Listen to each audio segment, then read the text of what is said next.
Greetings, fellow armchair Imagineers. Blue Dragon 5 here. And Tiki. Folks, sadly, we've recently lost one of the all-time great directors. A man who helped birth the superhero film. Dick Donner was a humble director, a real salt-of-the-earth guy, a champion of verisimilitude and character-driven storytelling.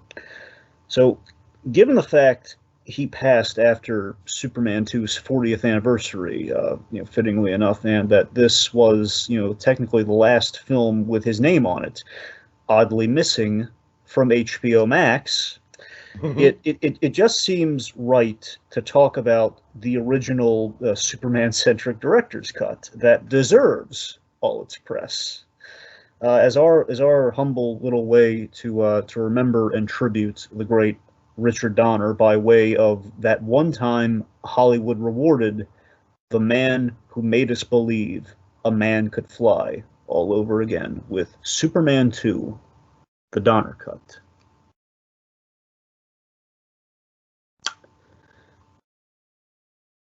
So yeah. I'm sorry, is that my cue? Yeah, I stopped speaking, so yeah, that's your cue, Tiki. I was waiting for you to cue me up. So Tiki, what do you think? Okay. So yeah, Tiki, this is really a fresh experience for you. What did you think? It is. Yeah. So Dragon, I am very familiar with the original Superman. Honestly, the Superman movies aren't they're not my. I really appreciate them. I really respect. I really like the chemistry and everything. For some reason, I just didn't really grow up with them when I was a kid. Obviously, Dragon, I'm sure you can relate to this. Batman was the big hot thing in the 90s, so Superman felt a little quaint. So I'm sure I've seen the movies a number of times. With Superman 2, I do definitely remember watching it. I remember the Niagara Falls of it all. I've probably only seen it once or twice, and I honestly, for the life of me, don't really remember if I saw the Donner Cut or the original or what. So Dragon, just going into this, just as a thesis here, just generally speaking, I'm just kind of fascinated because just to kind of set the stage and give a little bit of inside baseball for this. First of all, this is part 2 of a Richard Donner retrospective. This is kind of your side of the coin.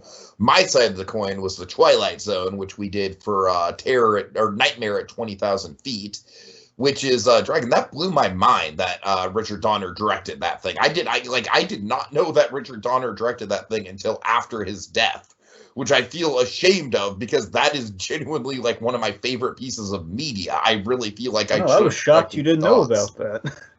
I know. So check that out as well. But yeah, Dragon. So I watched this and then I checked out the format you sent us because generally what we're gonna do is kind of go over all the changes that Richard Donner made to this thing from the theatrical stuff. Basically stuff that was exclusively Donner, right? Yes. Well, again, he originally shot, and they restored as much of the stuff as he shot. So it's not like they shot new stuff. They pulled out the stuff out of archives. I'll go over all that sort of stuff. Pretty much, yeah. This is all the stuff that after Lester's been removed as much as he could have been. So my reaction when I saw the list was, this is literally all of the movie. If you remove all of this stuff, what movie do you have? It was very surreal to me, Dragon. I was like, this is literally all of the best parts. I mean, I shouldn't be surprised by that. It is Donner, but I mean, so Dragon, that's where I want to kind of come down on this thing is, I am genuinely fascinated at what a mess the Lester cut must be. And of course, we're going to praise the Donner of it all. Of course, he's got some really wonderful, great stuff in this thing. But yeah, I mean, just as a director's cuts, Dragon, I got to admit, director's cuts are one of those things I really love. I've always really appreciated the art of the director's cut. Of course, the Lord of the Rings extended editions are fucking masterpieces in my mind as far as just extending a movie and really just kind of getting it all in there. I mean, we could go on a whole number of examples of great director's cut. Daredevil, weirdly enough, is a great director's cut. Yeah, and of course, tying it back to the Snyder of it all, which is, kind of the most recent trend. But yeah, Dragon, this, like I said, it just really blew my mind. I did not, I've always heard, like Richard Lester did kind of come in and sort of take over, but I mean, like I said, I'm genuinely fascinated that, it just really feels like everything that is of merit in this movie got cut out. So this is definitely a fascinating subject for me. I'm way more interested in this than I thought I'd be, and I think we've kind of chipped away and found a good way to approach this. All right. So my thoughts on it. So yeah, this to me, this is a proper director's cut. I mean, this is all the attention that was kind of thrust upon the the Snyder cut. The originally, this is you don't get a Snyder cut without doing a Donner cut proper ages ago. This is a director's cut done proper, one that's that was absolutely needed. Because in a sense, Superman 2 is kind of I think smart money is you saw Superman 2 as a kid, Tiki, because that's the thing. The Donner cut is something you kind of have to seek out. If you're a Superman fan, you know about the Donner cut to an extent. I mean, I just rented it at my local video store, so yeah. Yeah, that's what I mean. I mean, on VHS, was it even available on VHS? Well, was it 2006? No, it was no, Tiki, you saw the original. Okay, okay. Cool. That's what I'm saying. It took that long to kind of get this out there, and I'm not saying it was like conspiracy or anything. It was before the age of the internet. Just really no one knew about it. I mean, only the people who knew the. I'm not saying you have to be like a Superman film to enjoy it or anything, a Superman fan to enjoy it or anything. What I'm saying is, you to be in the know about what happened to Donner. I mean, it just kind of coming into it, the men of our generation is kind of coming into it. Mm-hmm. So you got to know, you got to know about all that. Anyway, so yeah, this is the way Superman 2 was intended to be, this film. And it basically, all the BS is stripped out. All the BS filler from the I want to know about the BS. I'll tell you all about it, friendo, as we go through. I'll tell you what was there. Okay. That's what I'm saying. So all the BS was stripped out. And considering that the original Superman, I mean, now they've done a couple versions of it because this went so well. A couple versions of the original Superman, which are a little extended. I mean, can go up to a 3-hour version of the original Superman movie. Uh-huh. And it's basically, even so, it is close enough to 3 hours anyway. Slice it, and you got to remember, that movie essentially is 3 movies worth of setup. Just the first movie, and kind of your 3-act structure there. Krypton, Smallville, and Metropolis.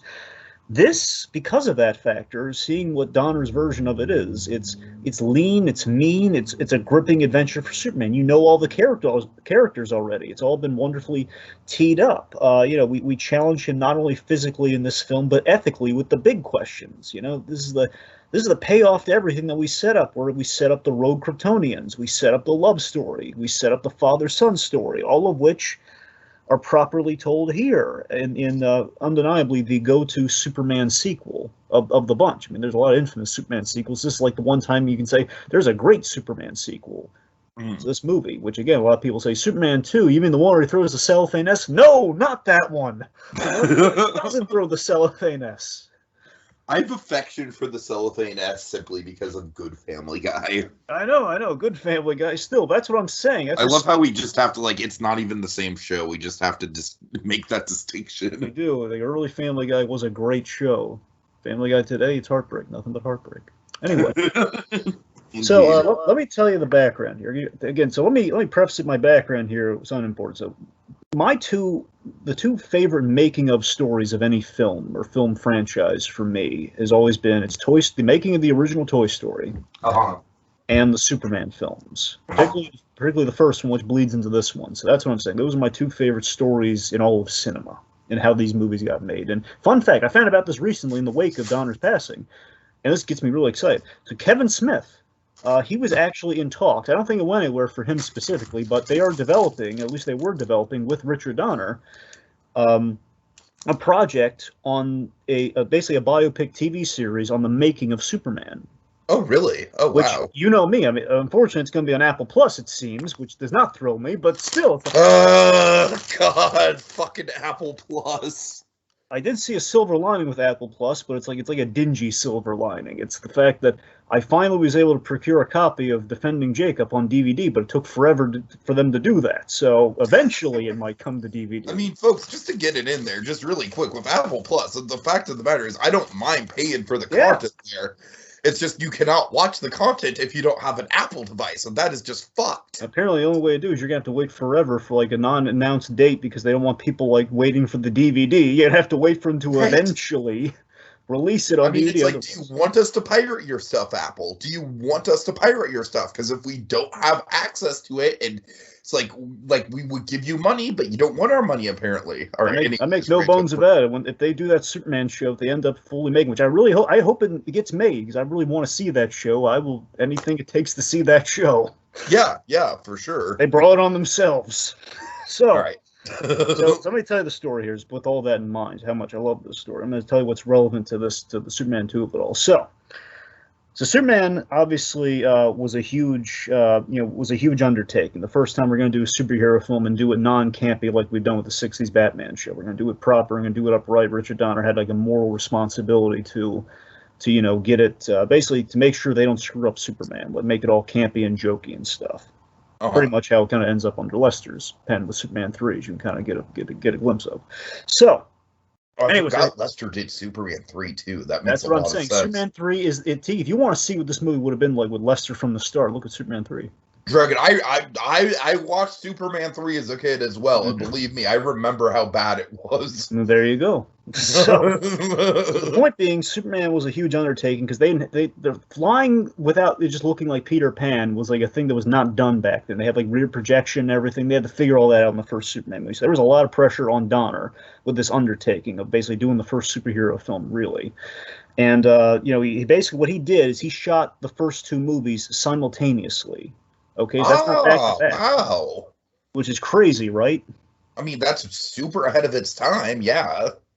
Yeah, that's basically, you have to shoot all the Daily Planet stuff, with the set while you have it out. That's how they shot all their stuff. So he's shooting two films simultaneously. It's almost like what if Francis Ford Coppola could have done Godfather's Part 1 and 2 at the same time. I feel vindicated with my Peter Jackson reference. I feel like it's coming back. Mm-hmm. There you go. So he's working to a deadline of the first movie. The first film has to be out by this date, and I think it eventually got moved to Christmas, if I recall. I think the first movie.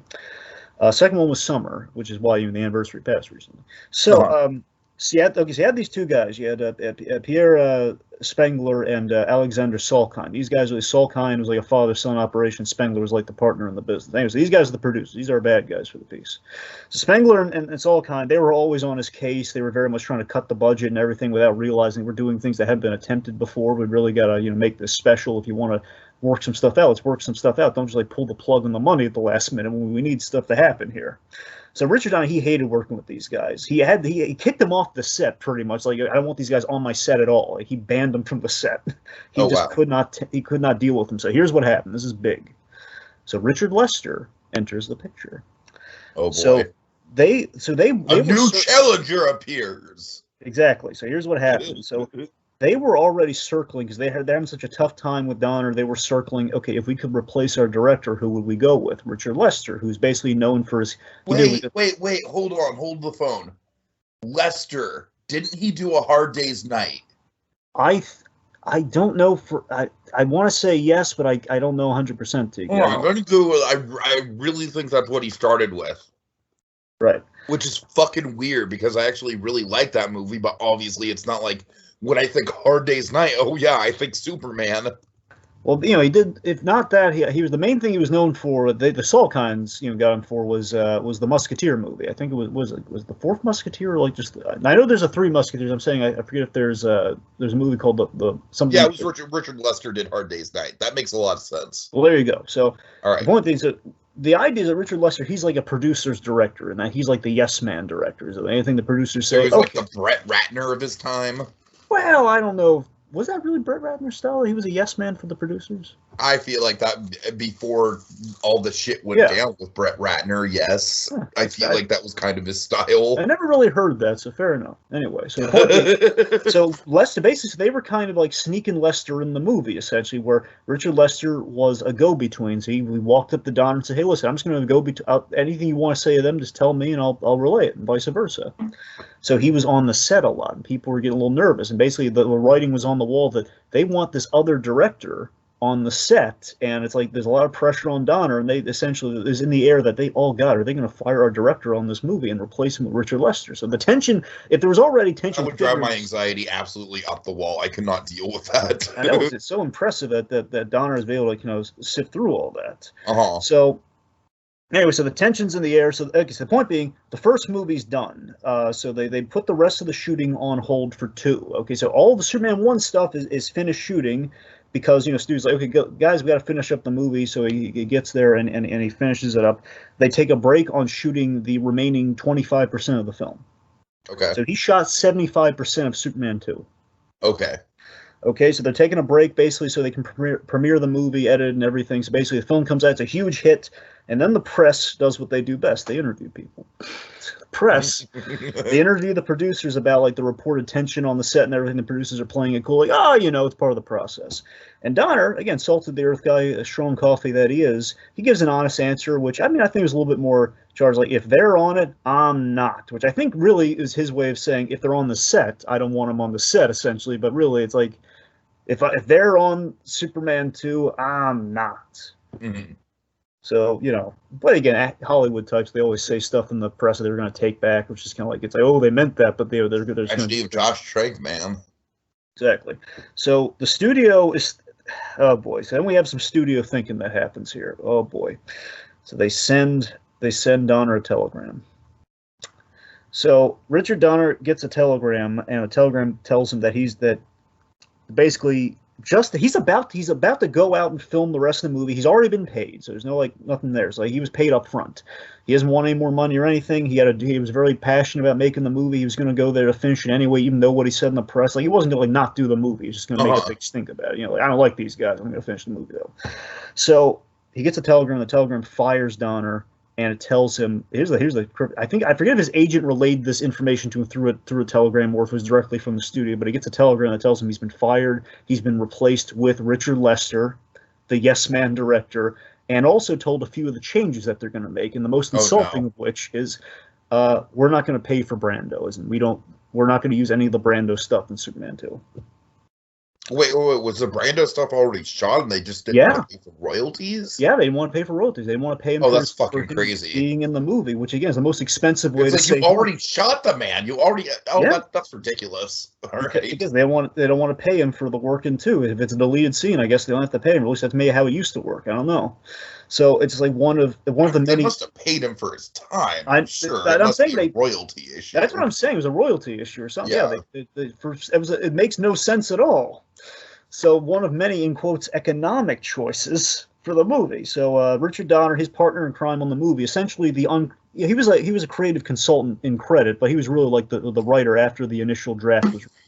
Tom Ankowitz, who is like the descendant of was it Herman Mankiewicz? The one Herman Mankiewicz. He's his descendant, so Hollywood royalty. Anyway, there's a lot of Mankiewiczes running around. I actually was there's a panel of film critics I watched where one of his great grandsons was one of the critics. Yeah, Ben Mankiewicz, right? Yeah, Ben Mankiewicz. That's what I'm saying. So Ben Mankiewicz is like I'd say Tom Mankiewicz is like he's like an uncle or something. He's in there. I don't know if he's like he's not like a son or anything, but he's in the bloodline. He's like but point being, Tom Ankowitz, he's an excellent writer. He's a darling of a man. He has also been lost to us in the past couple of years. But he and Donner were best buddies, and they were like a famous guy. They were a famous pair as how they got along on the making of the movie. These are the guys that made it special. He was like the writer on the movie essentially. So he's pals with Dick Donner. They tried to get him to come back in the movie, even though Donner wasn't there. He refused to come back. And Donner, he moved on. He did smaller films. He did this movie called Inside Moves to get Superman off his mind. And he never could bring himself to watch the movie from start to finish because he was so disgusted by it. And to the point where he just watched the opening sequence, which is all off from what the opening sequence is in this movie, and basically he just said, take my name off the movie. I don't want my name on the movie.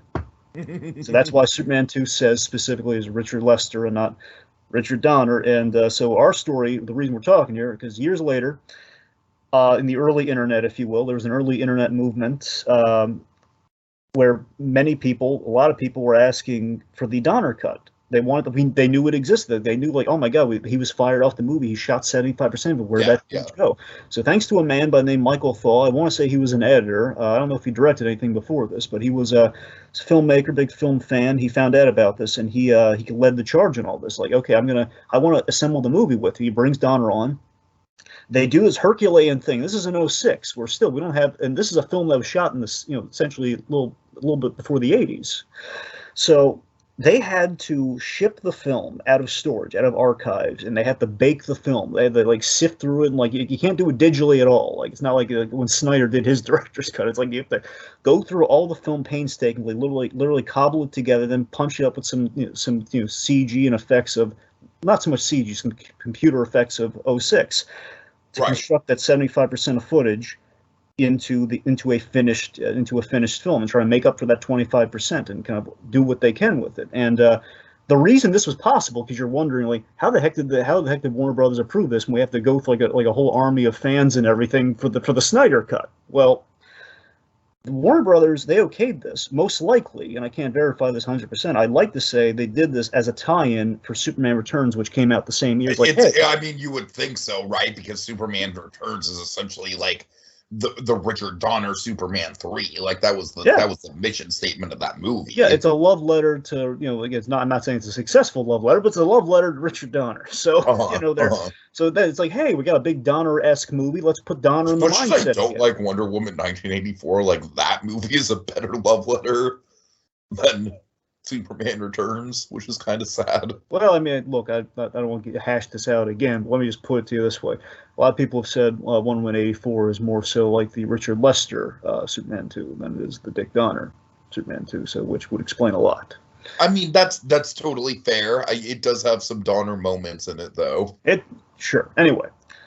So that's all sure. That's how we got it. So again, Superman Returns kind of brought about like, hey, yeah, let's okay this Donner thing. It's a free movie for us. Let's do it. We have all the footage. Why not put it out there? Alrighty. So, like I said, folks, we're just kind of going to go through the film, and I mean, I assume it's most of the runtime, right? Like, let's just dive into it. Yeah. So something to talk about right up front. Okay. So what we really do really smartly here is we have an opening that kind of links up the ending of Superman 1 and the Phantom Zone premise of this. Where basically at the end of Superman 1, Superman he steered these missiles into space, and what we didn't see in Superman 1 is that when they went into space, they broke open the Phantom Zone. Originally, they were going to do that, and honestly, this is crazy. You're going to love this. There was essentially Superman figured out the prototype for the post-credit sequence. Now, I don't know if I can't tell you when the first post-credit sequence was on a movie, but all I can tell you is that if it was around, it was rarely used, and when they did it, this is kind of like the blueprint for what Marvel does now, as in they were going to end Superman 1 originally, before they had the whole turn the world back thing. They were going to end it with, okay, Superman sends the missile into space, and maybe later we reveal that missile freed them from the Phantom Zone and was literally going to say, in homage to the movie serials, Superman will return. Oh, that's crazy. Which, of course, is exactly what the MCU does now, in homage to the old school movie serials. So that's the thing. The movie just opens with a great recap of Superman 1, and all with new angles to show you this is still Donner footage, but just we made it as different as we could from the Lester cut. The Lester cut basically adds filler to the opening of Superman 1 in terms of a recap, where we showed the Phantom Zone criminals getting caught, which we don't need to see. I mean, I got to be honest with you, Dragon. This is definitely better than the Lester cut for sure. I still thought it was just a little bit superfluous, just because I don't know, I'm just very familiar with the first one. So, but fair enough. But look at it this way, Tiki. The opening allows you to go into this without a double feature, and you could go into this. I mean, yeah, that's totally fair. Yeah, that's the main thing. I love that you can kind of go into this as a standalone. I mean, I guess like, to me, it's a little bit more clunky. Like, to me, the perfect way that a superhero film does something like this like the ideal, like the model, like the blue meth model for this is Spider-Man 2, right? Yeah. Yeah, I mean that's pretty blue methy in terms of like, kind of like the perfected state of like, yeah, we have like a whole artful painting recapping the first movie. Right. So it's like I feel like just literally just kind of like using the clips is a little bit more awkward, and it's just kind of like, all right, I've seen this before. Let's I don't know. I got to be honest with you, I was kind of just like, it wasn't a very exciting start, and then like like once we got to the new stuff, I was all on board, but.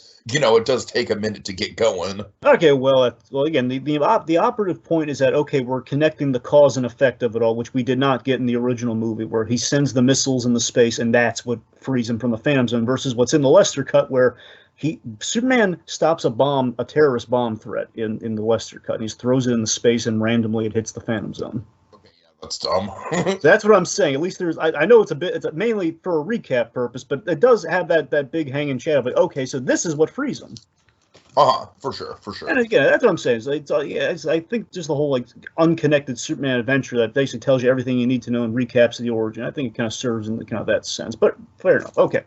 So speaking of openings, let's talk about the real opening of the movie though. After we just kind of establish how they get free. So. Lois uncovering who Superman is. That's huge. So, Drug, you gotta remind me, was there any hint of this in the first movie? This whole scene, not in the Lester cut at all. No. I'm not talking the Lester cut. I'm talking Superman 1.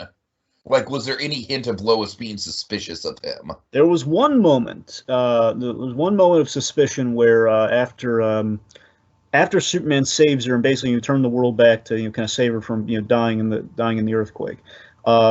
Superman just kind of says like hello to her and he flies off. She says, "Yeah, what is Superman?" or something like that. Where I'm thinking of the earlier scene where she names him, but no, it's a scene basically where Jimmy says something about Clark Kent. She kind of thinks for a second, and it kind of starts there. So it is on her mind.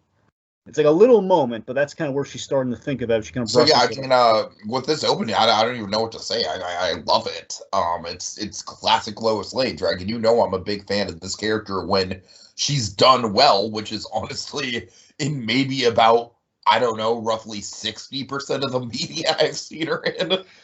But here it's pretty perfected. I love the detective work that she's doing with the drawing the glasses and hat and trench coat on the picture of Superman. That's great. It's great. Literally, it's a Phantasm move, and I love it. I mean, did it before Phantasm, but still, it's like, okay, we're just going to draw. Here's how we're going to uncover our big identity, our big reveal. It's going to draw it on the picture. It makes sense. Just draw a hat and glasses on Superman, you're going to find it out. And we've made Superman all the more smarter because of it. Think about it. It's such a brilliant way to open a Superman movie because we have a huge subversion right at the top of Lois actually figures out that Clark Kent is Superman because she's ergo a reporter. It's like, come on, how does she not figure it out? Okay, now this is something I want you to clarify for me with the Lester cut because this is like the big thing that I do remember from it. In the Lester cut, I do remember that she does figure it out, right? Yes. Okay, so how does that go about? Oh God. I think we should save this for the gun scene, but okay, fair enough. Okay. I'll tell you all about it, Tiki, once we get to the gun scene. All right. I gotta talk about just the whammo blammo opening. Seriously, this is a great opening. It kicks the crap out of how they open the Lester cut. What I love about it is like it's a great kind of Superman saving the day moment. Yeah. But it's also, like, to me, Dragon, that kind of has all the qualities of what I loved in the Flash scene from the Snyder Cut, where it's Superman saving the day while he's, like, trying to not be caught saving the day. Yeah, like Lois does something crazy. She jumps out a window to prove her point that you wouldn't let me die as Superman. No, he wouldn't, but maybe he's not going to save you as Superman though. So he runs as Clark Kent, slows her fall into the fruit cart. It's great. And then we just have that great bit, it's wonderfully performed by Chris Reeve. Just the whole Lois, what have you done? It's just cracks me up every time I watch it. And Tiki, that moment, that whole sequence just signifies this is why Superman's awesome. You doubter kids, but he's got to be all moody and laser eyes and everything. He's got to be got to use the heat vision all the time. there's a big backlash against evil Superman going on right now, and I kind of love it because I agree. Yeah, it's rightfully so. I mean, you only evil Superman like 3 times ever, never like every time you do Superman. That's the difference. Right. So again, right. this is why Superman's awesome. He's saving people, and he's being really smart about it. He's geniusly thrown suspicion off himself, at least so far, from Lois, and in legitimizing the Clark Kent identity. Where hey, he didn't save her; she jumped into the fruit stand. All right. And again, a lot better than basically we open in the Eiffel Tower. Lois is reporting at the Eiffel Tower. Superman just like throws a bomb into space, and again, Phantom Zone. That sounds painful. Now that honestly sounds painful. Before we get any further, I should tell you this. Again, pretty much like the whole Whedon to Snyder thing, where the reason we have all that bad stuff instead of all the good stuff, in part, is the fact that Lester, like the Directors Guild, I guess, makes you have to reshoot those scenes so you can claim credit on them. So he had to reshoot, ineffectively, the Donner scenes. Okay. So I'm saying there are versions of this. I mean, there is Donner in the Lester theatrical version for sure. Like the easy way to keep track of it. Here's what made it into the Lester cut. Anytime you see Gene Hackman. That's Donner scenes. Lester did not shoot with Gene Hackman. Only Donner shot with Gene Hackman and Marlon. Okay. All of those scenes are Donner scenes, and obviously none of the Brando scenes ended up in the Lester cut. So all the Lex scenes are there, but he did make stupid I'm blanking on the word right now for the Star Wars the re-release, like the re-release the changes, Special editions. Thank you. Yes. Yeah. He did like weird special edition changes on those Luthor scenes, but the Luthor scenes were still there. Gotcha. Speaking of which, so Lex. Yeah, he's great, Dragon. I honestly think I kind of maybe like him a little bit better in this one. It's cool though. I like that we had this is the most bald Lex that we get because we save bald Lex for the very end of the Superman. That's what I'm saying. Maybe subconsciously that's why I like him more. But at the same time, I feel like he's just very on brand with how he's just kind of like bargaining. And what I like about him, Dragon, is that he's almost kind of like a neutral character in this story. Yeah, I mean, Lex is just ridiculously on brand here, and I think the key to it, Tiki, the reason you feel that way is the fact that if you look at the first Superman movie, you have Lex, and he's a lot of fun, just kind of hanging out with Otis and Miss Tessmacher, and that's fun. But you know what? He gets one scene. It's an excellent scene with Superman in that movie. One scene, and here we put him not only with Superman for a scene, but we have, him dealing with the rogue Kryptonians, in which it's the core of who Lex Luthor is. In which this is a guy who's a businessman, who's also he's a businessman dealing with gods. Totally. Yeah, I feel like that really worked. And I love the Australia of it all, Dragon. That might be one of my favorite beats of any Lex Luthor story. Yeah, the White House scene I think is the MVP usage of Lex, just as the wheeler and dealer with the rogue Kryptonians. He's clearly he's dealing with the fact that Zod doesn't know much about the planet, and he's parlaying all the stuff he found out about Superman going to the fortress and everything into getting his own continents, Australia. which is great. And again, it's such a classic on-brand Lex Luthor move, man. I loved it. I know, it's great. It's outwitting powerful gods. That's what Lex is all about. And it wasn't all about real estate. Real estate was there with the continent. Don't get me wrong, but it's like it was about he just felt so in character to Lex, and it was great. Right.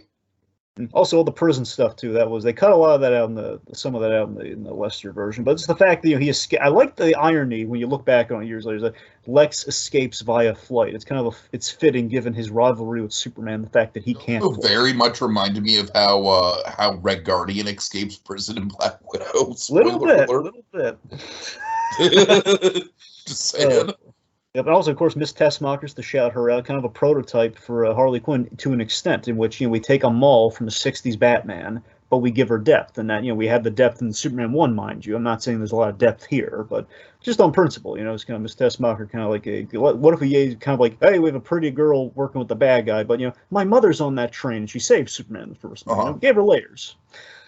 In this case, and also just Otis is just like a fucking MVP of goons, man. He is. I forgot how good he is. And of course, sadly, we also lost Ned Beatty. So again, he too was really, Yeah, man, right. But I mean, he absolutely just his presence just elevates this thing. Every scene he's in, except one where he's got such a good timing. But I'm sorry, what scene do you not like him in? No, I like him. I'm just saying he literally elevates the scene where he's dragging the balloon down. Oh, well, yeah. Which cracks me up. I love the fact that, like, look, we love Otis. We got him as much in the movie as we could, but in the second one, Otis is all over the first movie. So here we just like we got to literally cut him loose for. I mean, I'll take it, man. Like, honestly, it's like I feel like if he was in this whole movie, his shtick would maybe get old. I feel like we got just enough of him. Yeah, like the most we could have done is give him one scene with Nan. That's about it. You know, it's as much as I could see. All right.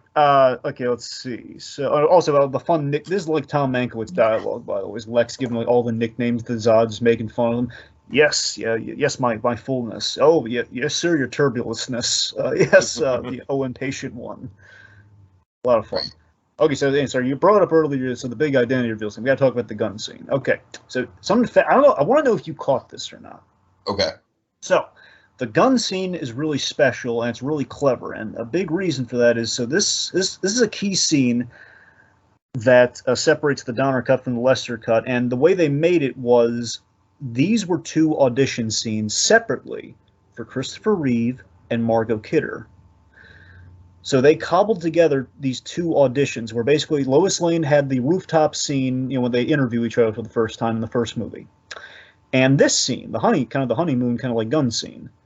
So that's how they tested Margot Kidder, and the half of the scene where you see Clark Kent with these like smaller glasses, and he's a lot thinner than Superman is. It's like that was his audition scene, but with a different actor. So they had to splice these scenes together to make it seamless.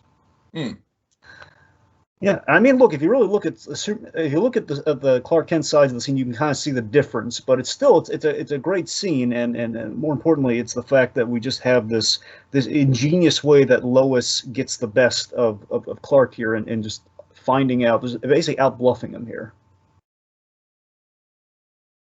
Yeah, it's great. It's great. Yeah, just like, of course, she's not really going to shoot him, but at the same time, she knows that she knows Superman. She knows Clark and she knows Superman. She knows the two personalities. So, and she knows, like, oh god, it's so great. Where she shoots him, it seems, and again, she's crazy enough to throw herself out a window. It's like, Lois, what are you doing? She's playing the mild-mannered quality so well, and just shoots him, and then Superman getting all stern with her. If you were wrong, Clark Kent would be dead. With a blank. Gotcha. It's so darn clever, and so much more clever than what was in the Lester cut. The Lester cut. Okay, hold the phone. Dragon, I remember something about like a fire or something like that. Is that accurate? That is absolutely accurate. Okay, yeah. Tell me what goes down. So remember, they're in Niagara Falls during this slice, and the idea. By the way, I like that setting, Dragon. I like that we get like kind of like a more small town setting that's not Smallville. You know what I mean? I feel like it really makes this movie distinct. I love Superman saving the kid. Of course, classic. Yeah. Right. So anyway, here's the difference. Like I said, it's kind of ironic though. So again, Lester basically taking the Donner ideas and shooting them just less interestingly. Where Lois jumped out of the window onto the fruit cart. What he did is Lois jumps into a river, like I guess some offshoot of Niagara Falls or something. Jumps into a river on the side to basically get Superman to save her, and Clark does he ripped off the scene that we saw done much better at the opening of the movie. And the aftermath is she's drying off, and Superman trips over a pink bear rug in the honeymoon suite, and he falls into the fire. And it's like, oh no, let me see your hand. Wait a minute. Oh yeah. Oh god. Her hand's fine. It just makes Superman look dumb. Like, really? Right. He's gonna trip over the. And then we have like this dumb like writing of like maybe I intentionally wanted to do it subconsciously. It's like, really? That's what we're going with? Right. Why wouldn't he just tell her? It takes all the points away if he just trips. That was the elaborate way of revealing it. It's dumb. So again, this is the clever way of doing it. And also, I like on the rewatch how, if you think about it, the whole movie predicates itself on Superman is going to trick Zod in how he saves the day. He's going to trick Zod into going to the Red Chamber. And I like to think that he got that idea from how Lois bluffed him here. Sure. It's like, yeah, I can bluff him into doing this. Anyway, speaking of Zod, so Zod, Ursa, and Nons, they're terrorizing a small town. This is a big thing with the Lesters, a big thing for the Lester cut. So this Lester version of this, it goes on forever. Oh, really?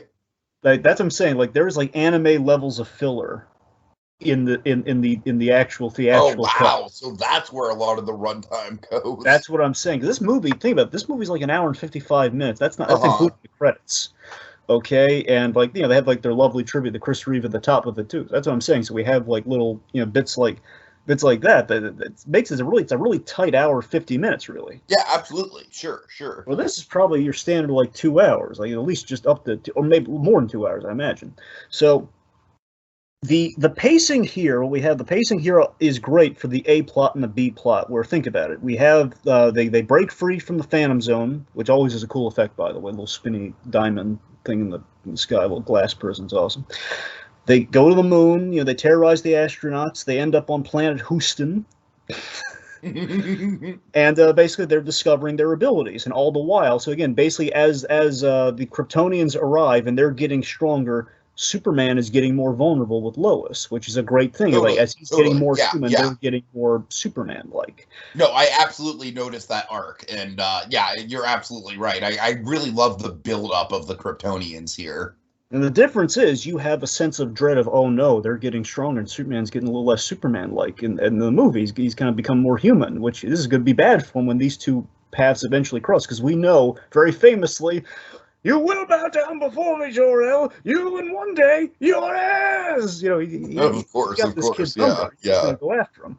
So what they do essentially is, after the encounter with the sheriff, they're having fun with guns. Essentially, yeah, I'm gonna shoot myself. We're fine. Guns are fun.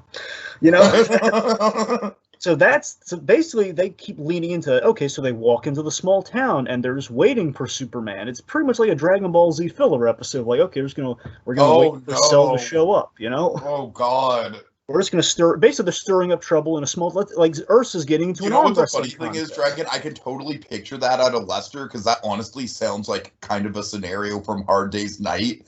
Because Hard Day's Night is basically just like a movie about the Beatles just kind of goofing around, right? Like, there's no real plot. It's literally them just getting into silly scenarios. And I want to be I don't want to just bash Lester unabashedly here, but here's what I want to say. Okay, he's a good comedy director. Yeah, Dragon.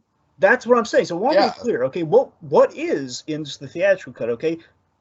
That stuff is not bad on its own. A Hard Day's Night absolutely fit the tone and the personality of the Beatles, Like the Beatles inherently were very, very silly people, at least in the eyes of the public, and so it really, really fit that. Yeah, the thing is, I have no problem having fun with the Kryptonians and putting them in fun situations, but it disrupts like the dread and the pacing of the movie. Like, I don't want to spend this much time with them where we're literally just waiting around and just doing random stuff with them to burn time. Like, that's fun, but like that's killing the movie, though. Yeah. It's like the idea, like, we're building the dread and the anticipation for like a whole what if Superman did bad things with his Kryptonian powers, which is scary. So it's what we're building up. So it's what it is. And anyways, I'm on board with all of, like, the lustery kind of gags we had in that small town sequence. But also we have like one snippet of it in the movie. But Ursa's whole shtick was that she hates men, and so they kill this boy riding on horseback. A boy, he was just a boy who will never become a man. Yes, man. Yeah, pretty much. Okay. So, again, on the flip side here, we have the love story going on here. Superman and Lois at the fortress, and our big, the whole relinquishing of the powers. This is a big scene that plays a lot better here than it does with Superman's mom. I still think it maybe drags on for a little too long, but, I mean, it's good. Yeah, here's the thing. So Donner, he's always looked at the Superman movies as a love story before it's an action movie, which I think is a great way to approach that story. It's very much the first movie absolutely is a love story. And here we're just kind of following that to the logical conclusions where that story would take you. Sure. It's just in the heart of this story in 2 is that Greg, my thing with this is I keep on making Spider-Man 2 comparisons. This influenced Spider-Man 2. You're not wrong. No, but I mean, it's not really fair because it's like, I feel like you know, because with Spider-Man 2, I feel like it just happens a little bit more naturally, where it's like, you know, like Peter just kind of like gives up on being Spider-Man out of frustration. And I don't know, I guess they definitely give a better story reason for him losing his powers in this one than they do in Spider-Man 2. So I guess that's kind of like, I guess that's kind of more of a trade-off. I don't know. Well, the big question, the root of this film is like, can Superman and Lois be together? As in, like, can our superhero be happy? And this is like an idea that we continue to toy with. Again, for example, Spider-Man 2 and like, you know, some of the Batman comics lately. And we keep exploring the idea: can our superheroes be happy and have like a normal life while being superheroes? And usually the answer is no. Mm-hmm. And it very much, you know, she very much this time spends the night with Superman versus like the clever little article. Like, no, she actually spends the night with Superman, which, well, again, kind of, it's in both versions technically. So she does sleep with Superman any way you slice it, but we don't undo it at the end like we do here. So she, so you know, that's how we get all Superman Returns nonsense and everything with the kid. Oh God! But that's more technically. That's technically. That sounds like, so. Why do you make it so many excuses? Well, no, that was Lester though. He didn't spin the world back. He did the stupid kiss. He violated it with that. Fair enough. Fair enough. Anyway. And of course, we have like the cute gag of her wearing the Superman shirt, which, yeah, it's cute. Like her wearing the top of his costume. So here, okay, so a big change was, as I mentioned, the producers, they nixed all the stuff they shot with Brando. And what they did instead is they brought in Superman's mom, played by Susanna York. They brought in Laura, which honestly, it plays okay, but it takes away all the teeth out of the very famous "the son becomes the father and the father becomes the son." It's like right that. Thematically, and then just no disrespect to her, but I mean, know that's the thing. I don't want to. It's fucking Brando, dude. Yeah. It's like you pay what you gotta pay for the man. Yeah, it's just exactly. You know, it's a father-son story. You gotta pay that off. Right.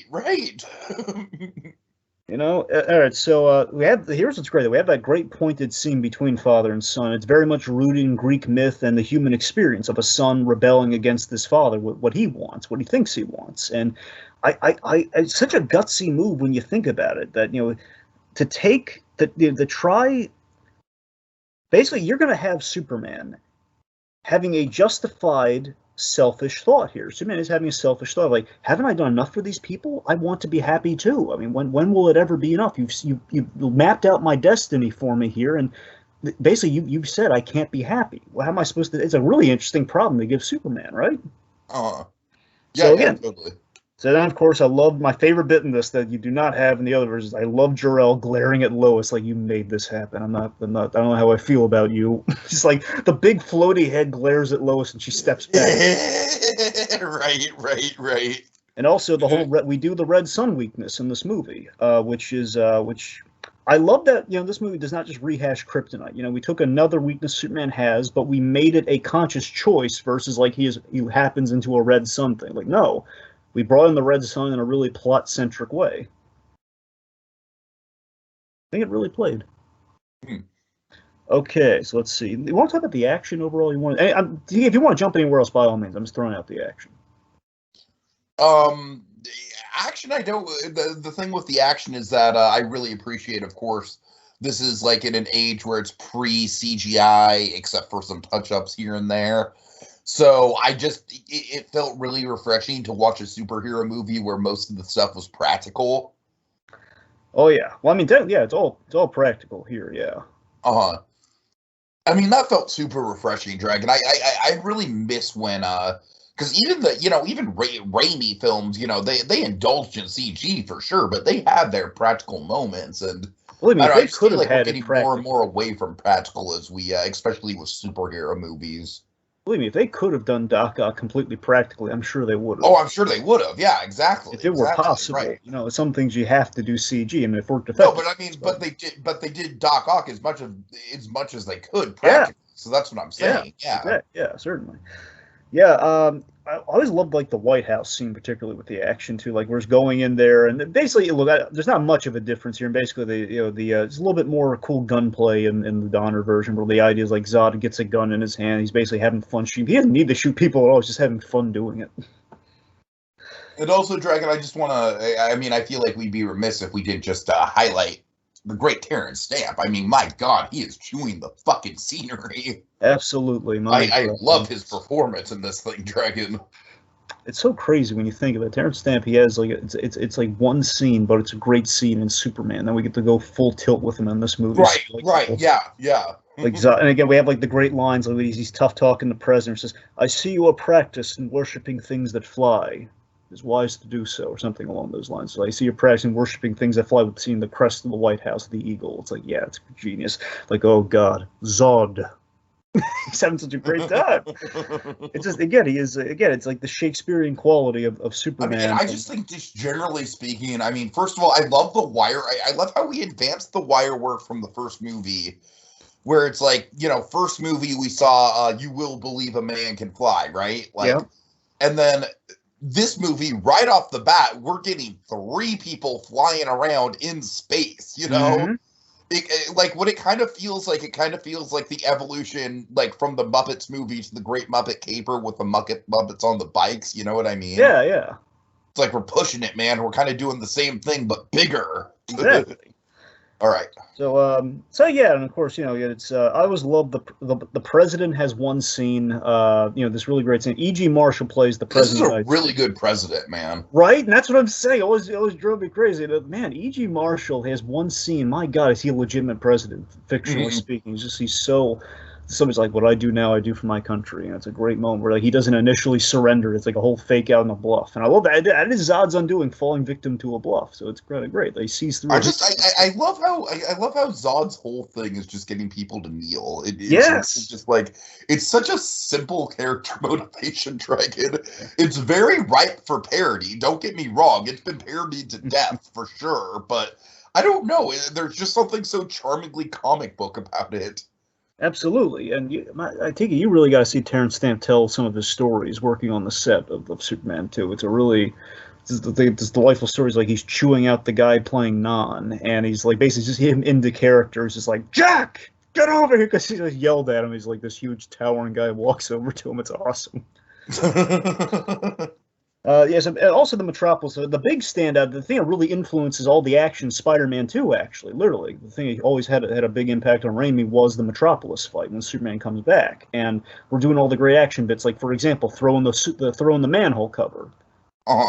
Throwing the manhole cover like we're tossing Superman the buses. The really cool thing about this is Superman saving people amidst the fight, which again, Snyder did not see that part of the movie apparently. And also, I definitely got a big Raimi vibe with the whole hey, Superman, he killed Superman. Well, screw that guy. Let's go get him. Yeah.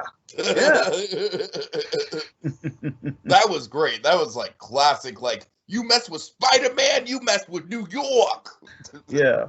So mainly the differences that are really worth mentioning outside the whole Coca-Cola sign thing, which I mean that's it's the fact we still smash it either way. Which change who gets thrown. Let me tell you. So they're really this is unfortunately they couldn't.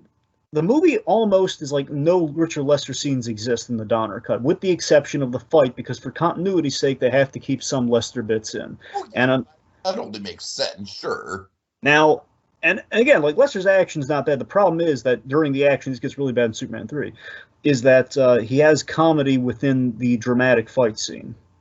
Yeah. For example, they cut all the comedy out of it here, thankfully, but just to give you a taste of what it's like. So in Superman 2, the 3 Kryptonians they're blowing they're the wind they're doing this kind of windstorm on the street and blowing everyone around. So again, it's dramatic. Oh God, this one it's straight up like natural disaster status. Yeah. And in the Lester cut, it's like, hey, a guy has an ice cream cone, it flies in the face of this other guy, and then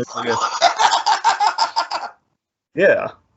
I'm sorry, the more and more I hear about the Lester cut, the more it just sounds like fucking the Superman version of A Hard Day's Night record. I mean, you're not taking that's pretty much it, though. God. I mean, well, Superman 3 literally is the Superman version of A Hard Day's Night. This is like the transition to that. And also, like, there was a heat vision gag, which I mean was fine. It was like a visual gag where Zod's like doing a lot of heat vision stuff, and anyway, Superman reflects it back at him, and basically like it burns the little tanning sign around Zod. Like, that's a cute. Oh, it's fine. But we then hammered on the head of like, says, Superman, you wouldn't hit a woman, would you? It's like we do that gag. That's Lester. Okay. That was back before doing that gag was like really cliche. Oh, there's one big one I should hit. The way the fight starts. That's Okay. a change of line. Okay, so this bleeds into the next thing we should talk about, the diner scene. So basically, Superman calls back the diner scene. It's not a great callback, where he says, "Hello, General. Would you care to step outside?" That's the Lester version. So here we have he's not going to know what that means. Why? Anyway, so this is a much better thing. Where Superman, it's a classy Superman line where he shows up at the nick of time, before he's going to kill Perry White and the whole bunch in the Daily Planet. Says, "Hello, General. Haven't you ever heard about freedom of the press?" It's like, that's a Superman. Yeah. So speaking of the whole step outside thing, the diner is the most controversial. The diner stuff is the most controversial stuff in the movie, particularly. Really, I really liked it. Well, the latter, the end, the callback to the diner later on at the end. That's the thing that's controversial. But yeah, I can see how that's controversial just because it feels like kind of just a random sting. But I still like it. I just think it maybe isn't the best way to end the movie. I know, right? See, that's okay. So just the talk. Okay, so. First off, just the scene itself, just before we talk about the payoff of the scene. It's. I mean, Drag, tell me this is not like the way better version of the Man of Steel like truck stop scene, right? Well, again, clear this is where they got the idea for it. Of course, yeah. It is. So you have. I love the gag of Rocky, the bad guy in the diner's name is Rocky, which of course is the other big '70s movie. Mm-hmm. Yeah, of course, Superman fighting boxers in the comics. It's kind of funny.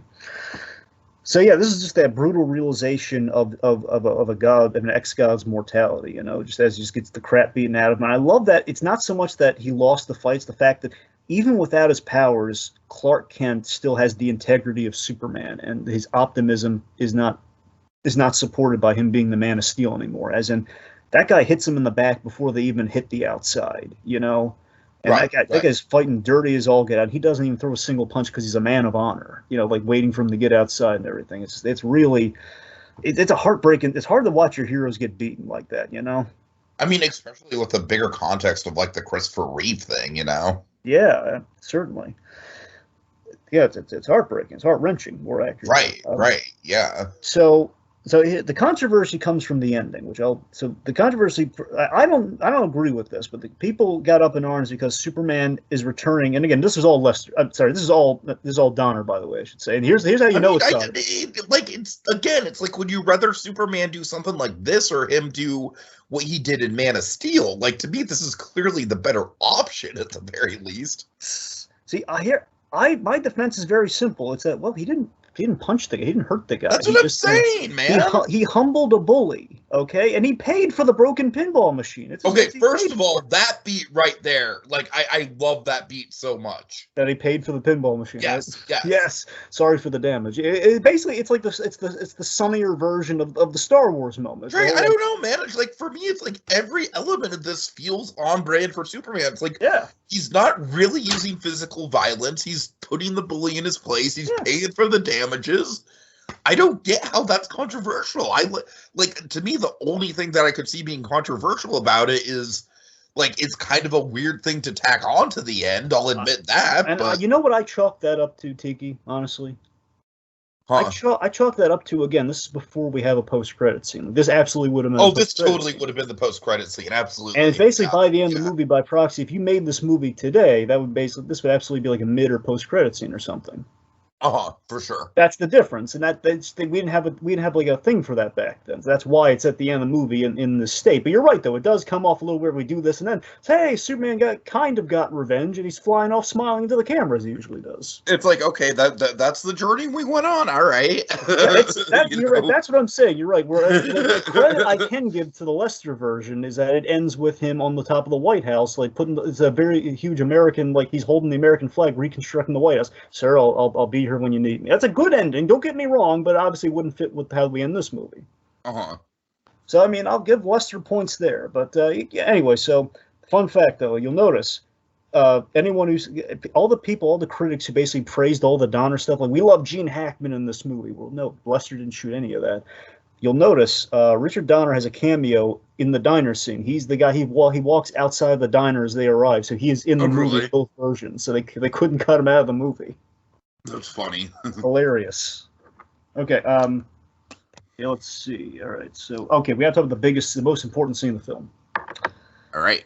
Okay, So Jor-El. yeah, again, going back to the Spider-Man 2 of it all, I imagine the Uncle Ben scene in Spider-Man 2 was probably inspired by this. Oh yeah, without question.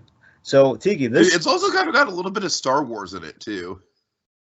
Wait, was there. this before or after Empire? I think technically, God, was it 80? Before, right? Wait, was Empire Strike Back 80 or 81? I want to say it was maybe 80. Trying to think. I know this came out against. Oh God, was it Raiders or Temple of Doom? I think this came out against Raiders, so Raiders was after Empire, right? Yeah. So yeah, all I know is this was up against an Indiana Jones movie. I want to say Raiders. Yeah, Empire was 80. Okay, Empire came before this, I'm sure. Okay. So I think it. I'm just saying it kind of like it fits the theme of like, Superman like kind of not necessarily abandoning his training, but abandoning his calling. You know what I mean? Well, this absolutely has to be 81 because of the whole 40 years thing, Tiki. Yeah, sure. Yeah. So definitely, this movie came out in 81. I'm pretty sure when Raiders came out. So yeah. Anyway, sir. Yeah, you're right though. There's a mythic quality to this scene, and this is the most important scene in the movie because in both versions, because this was such an important scene, Lester did not think to shoot a fill-in for this scene because he could not measure up to the dramatic heft of this scene. So you'll notice when you watch the Lester cut, there is no explanation for how Superman gets his powers back. Oh, that's really funny. So it's basically he gets beaten up. I don't even know if I think they suggest. I don't know if they even show him like making his way to the fortress. I want to say. I want to say we see him go to the fortress, and we see the green crystal, and that's it. We assume the green crystal gave his power. That's all. That's when they cut it off. They cut off the green crystal, and we don't know what happens, and then he's back. Which is dumb. So again, this is the powerful payoff to the son becomes the father story. Just our mortal Superman making an odyssey back to the fortress, and it's painstaking. Like the car breaks down, he's got the trucks won't give him a ride. Yeah, it's a great low of lows. Absolutely, and I love that he hasn't done this since he was a kid finding the Fortress of Solitude. I love how full circle is in connection to both the movies. So you have this just the most human scene and most of the vulnerability you can see Christopher replay as you've never seen Superman this low, and I love it. So vulnerable, and Superman admitting to his failure, and just seeing a father's compassion and sacrifice for his son, and Jor-El showing up, like saying, this is the last time we're ever going to speak. And it's the fact that Jor-El, he had to anticipate every possible scenario that his son would have in his lifetime, and knowing that his son's going to stumble and he's going to have to pick him up again. The contingency on fixing his son's mistake and giving him a second chance at life, essentially rebirthing his son in a sense for the mission at hand. It doesn't get more Shakespearean than that. No, it's great. It's great. I mean, it really does kind of like take like that sort of like epic like Greek god thing that we love about Superman and kind of like magnifies it, Here's the thing that dawns on me in the rewatch, Tiki. The most impactful scene of Superman 1 is him losing Jonathan Kent. The whole all these powers, and I couldn't even save him. That's your Uncle Ben scene for that movie. That's and here it's like for Kal-El, for Jor-El's dream to live of Superman being a thing on Earth, like the better society and better mankind. Kal-El must lose another father. And he's going to painfully lose his father, and basically knowing you brought this on yourself, but it's okay, I'm going to fix this. And just the iconic, powerful moment that signifies literally the son becomes the father. He puts his it's God touching man a moment. The fact that Jor-El manifests himself, he's not a hologram, he's real for a moment. I'm a real boy. Yes, I'm a real Brando. Sorry. And he touches him on the shoulder, despite being a projection. It feels real as it can be. Where literally he's transferring all of his energy that those crystals can signify, just transferring it. So the son literally becomes the father, and the father becomes the son. That's just beautiful writing, and it's heart wrenching. It's beautiful, and just that Williams score. It's excellent. That's the soul of the movie. That scene, man. Yeah. All right, so Dragon, let's take it out. We're kind of running a little long on this processing time, so. Sure. Well, yeah, we're getting close to the wrap up here. Let's see. So just, I I mean, look, the Fortress Climax is pretty much the same any way you slice it, so there's not really a whole lot there. It's just, Superman outwits Zod like Lex has throughout the movie. And again, I like to think Lois inspired that idea in Superman, so you have that. Oh, one thing we do have to hit, though. Sure. You cut out all the crappy BS. So here's what happened. So instead of Superman coming with a plan like he does here, it was Superman. He tries to save Lois, and he's basically like, they have this BS fight where like he gives Superman all these powers he doesn't have. Or like he can duplicate. If I recall, he can duplicate himself. He can like shoot a beam out of his hand. And I love how that's like after the whole point of the movie is him losing his powers. Exactly, and that's the thing. Oh my god, it's great. And again, the climax of the movie just is he didn't need his powers to stop Zod in the end, which is a great idea. And like, hey, he's throwing a random. It's such a fucking inverse Dragon. I love the dichotomy of that. I love how. Oh man, that's wild. It's literally just filling a quota of we want to see him fight again. No, we don't need to see. We saw him fight and it was awesome. Let's not cheapen it. Superman can't. I mean, this very much kind of had the same sort of vibe as the Doctor Strange climax, right? It's all about outsmarting the villain. Exactly. I mean, we know for a fact Superman can't win against these guys because there's 3 of them. So why do it again? He outwitted them. He depowered them, and you don't see this in it's a deleted scene. Basically, they get arrested, so they're alive. In case anyone's curious if he killed them, they're alive. Drake, can you explain how the cellophane S even came about? Do you have any sort of background on that? It's pretty much I'm assuming the producers wanted to zhuzh up the film, and they said give him powers, and I think actually we already gave him powers he doesn't have. I figured like let's do like a practical effect which would look cool. Like, hey, we're gonna take the iconic symbol of the movie and we're gonna turn it into like defense measures because it's cool. Uh-huh. Yeah, and remember John Peters, well, no, it's later. I'm sorry, that's much later. John Peters, he bought the film rights to Superman. He wasn't there yet. He's there on Batman onward. Sorry, I was thinking like that sounds like a John Peters ad, doesn't it? It does sound like a John Peters. But no, it's impossible. He eventually does though. Now that you mention it, that's funny. Peters bought the rights to Superman. He didn't have them. He's not in the picture yet. Sorry. Uh-huh. Okay. So now I want to get your thoughts on this. So this ending obviously was not at all in the Lester thing. So we turned the world back again, which is how we ended the first Superman. I'm not crazy about it, honestly. I think it's justifiably divisive. Here's what happened. I got to tell you what happened. I mean, to me, I kind of just feel like it literally rewinds some of the character progress. And I don't really think we get enough justification for why Clark would want to do it. Well, I think the justification that does still come through, and I think basically the main reason and the main takeaway after he does reverse time is that, he wants to spare Lois the pain of the realization that we can't end up together. So he's going to make sure she doesn't, basically he's going to be more careful. He's going to make sure that, she doesn't find out who he is. And basically, I like the idea that adds an additional layer that why Clark Kent has to be a seamless disguise, because if she gets close, she's just going to get hurt. It's not going to go well. So it adds kind of like a little bit of like, oh, this is why Clark Kent is like, it's a reminder of what he's fighting for in humanity, but also what he can't have. It's kind of a double-sided. It's kind of interesting. Sure. But no, you're right. Also, it obviously, does some stuff. It's very derivative of the first movie. Yeah, well, I'm going to tell you, we can wrap this up. I got to tell you how this happens, though. So, okay. So try to follow me along. This is going to get a little heady. So originally, Superman 1 did not end with turning the world back. Okay? Oh, really? Okay, well, that changes everything. Like if Superman 1 didn't end like that, then I'd really have no problem with this ending like that. That's what I'm saying. So that's the thing. So what happened was originally the first movie was just, okay, so he steers the missiles into space, and Right, yeah, you mentioned that at the top, yeah. So he steers the missiles into space, and then we make it explicitly clear he freed the Phantom Zone criminals. But the thing I can't tell you precisely how it goes, but I'm pretty sure Lois did not die in the earthquake. So that's the thing. We don't kill off Lois, hence why you have to reverse time. So basically, he saves the day in 1. That's originally how it was supposed to end. But the studio saw the effect of this scene. They saw that this scene was all finished and done, which is why we have it here. And they love the effect. You got to do that in the first movie. Like, well, no, that's not the end. Oh, that's so fucking all right. You know what? I give all this scene is totally fine in the second movie. That is such a dumb studio note, man. I know it's kind of. Here's the weird thing, though. Okay. God. Right? Studios. They love the effect, and they just wanted because they wanted to spice up the first movie. They want to get it done now versus like just let him arrive at the ending. Dragon, you know what that'd be like? What? It'd be like if Kevin Feige was like, hey, you know what? You know what I really loved about Endgame? I really loved the moment where literally every hero that we've ever had comes together on screen. Why don't we do that at the end of the first movie too?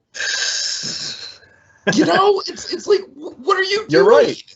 You're right. Now, again, the weird thing though is that I think the turning the world back is more effective in the first movie, but then again, we don't need it here in that case, right? Because he's saving Lois's life in the first movie, and we don't have like the question. I mean, I honestly, Dragon, with the first movie, I always thought that the whole like killing off Lois Lane thing was a little bit forced. It felt very much like a Disney kind of like implied death of like, oh no, is she gonna die? You know? Like, it's like, obviously Lois Lane, like, honestly, that's always kind of been one of my, like, I don't want to say least favorite things about the first one, because it's fine, but, like, I don't particularly care for that plot beat.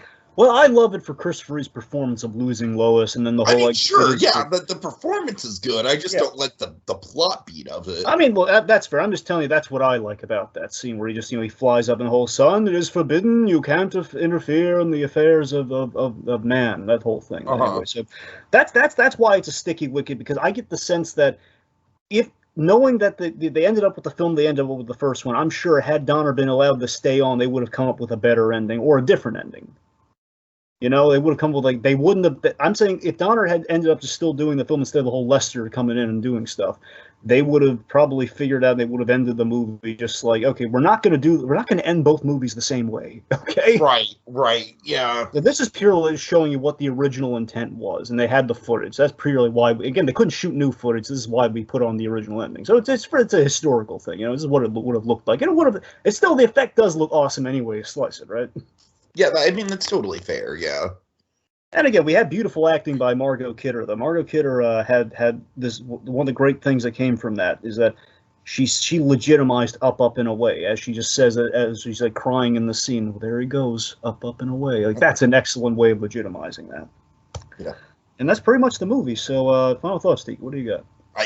I don't have much, Dragon. I mean, I think it's just crazy. Like, it's just crazy how much was really just kind of butchered in execution from the two different versions. I mean, it's just a fascinating story, and yeah, with this being kind of like the last we'll say on Richard Donner for a while, I'm sure we'll go back to some of his work at some point down the road, but I really do think he's kind of like a journeyman director where I honestly don't think he has that much of a defined style to him, but I don't really say that as a bad thing, because I feel like, when you take something like Nightmare at 20,000 Feet, compare it to Superman, I really think the only thing that's similar in the execution is how high concept it is.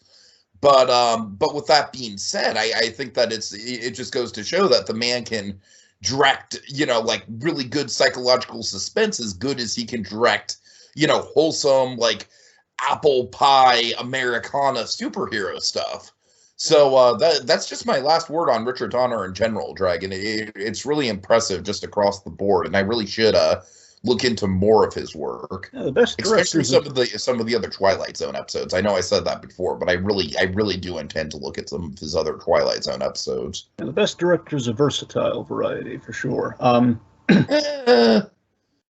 Well, I mean, the fact that he can do many genres, and it's just an inner. I feel like you can have a debate between like yeah, you're right, but I don't know. Like, I feel like Spielberg would fit in the kind of like you can do every genre kind of thing.